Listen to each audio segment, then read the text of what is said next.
আমাদের টিমের প্রত্যেকটা মেম্বারকে জানাতে চাই এবং তার সাথে যারা ভিডিও দেখছেন প্রত্যেককে জানাতে চাই যে আমরা কেবা ইন্ডাস্ট্রি তথা এমএলএম ইন্ডাস্ট্রিতে টাকা রোজগার করা আমাদের জীবনে একটা পার্ট।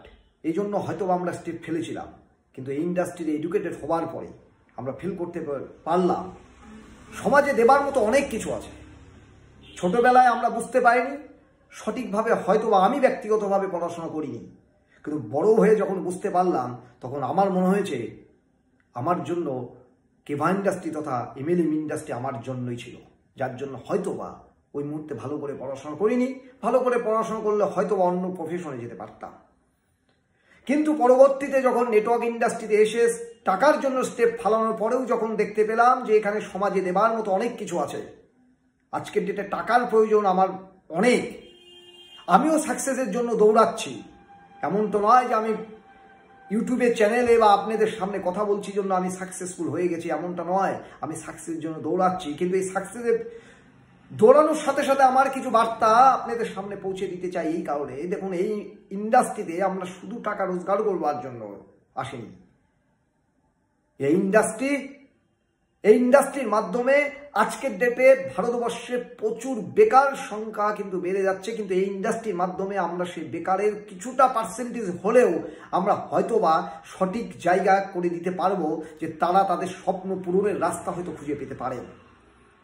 আপনাদের অনেকের মনে হতে পারে ছোট্ট একটা এলাকায় বাস করে ছোট্ট একজন ব্যক্তি যে সাকসেসের পিছনে দৌড়ে যাচ্ছে, সে আবার এত বড় বড় কথা কোথা থেকে বলছে। আমি বড় বড় কথা বলছি, কথাটা বড় হতে পারে, কথাটা খুব ছোট মুখ থেকে হতে পারে, কিন্তু কথাটাকে যদি আমরা সবাই গুরুত্ব দিয়ে থাকি তাহলে আমার মনে হয় অনেক অনেক বড় বড় ব্যক্তিত্বরা যদি সমাজে প্রতিষ্ঠিত ব্যক্তিত্বরা যদি আজকের এই ভিডিওটাকে আপনারা দেখতে পারেন তাহলে হয়তো বা এই কথাটার মূল্য আছে, আমার হয়তো বা তত মূল্য নেই।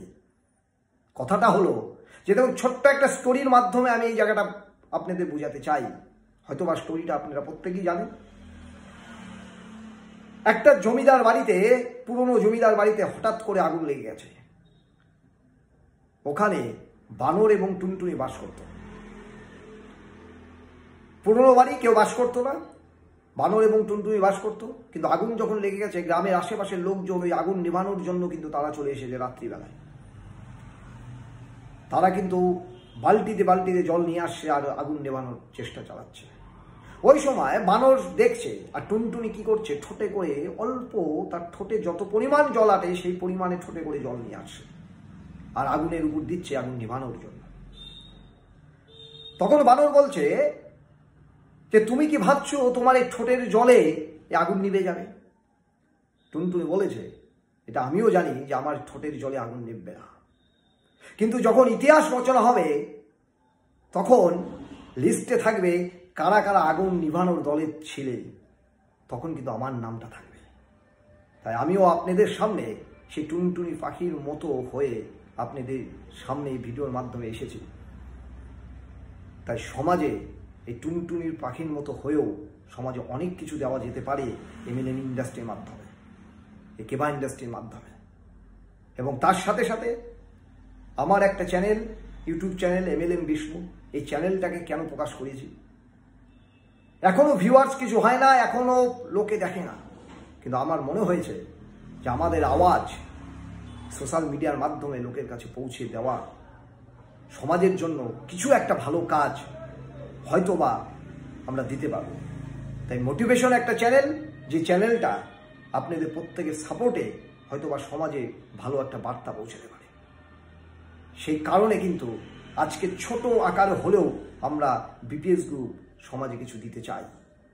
সেজন্যই হয়তোবা আপনাদের সামনে আজকে ভগবান আমাদের পাঠিয়েছে কেবা ইন্ডাস্ট্রির মাধ্যমে, এমএলএম ইন্ডাস্ট্রির মাধ্যমে।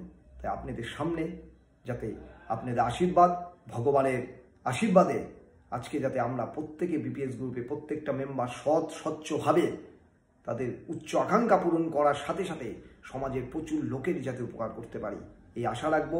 আপনাদের কাছ থেকে আশীর্বাদ চাই। সবাই ভালো থাকুন, সবাই সুস্থ থাকুন। জয় হিন্দ, জয় কেবা, হ্যাপি কেবা।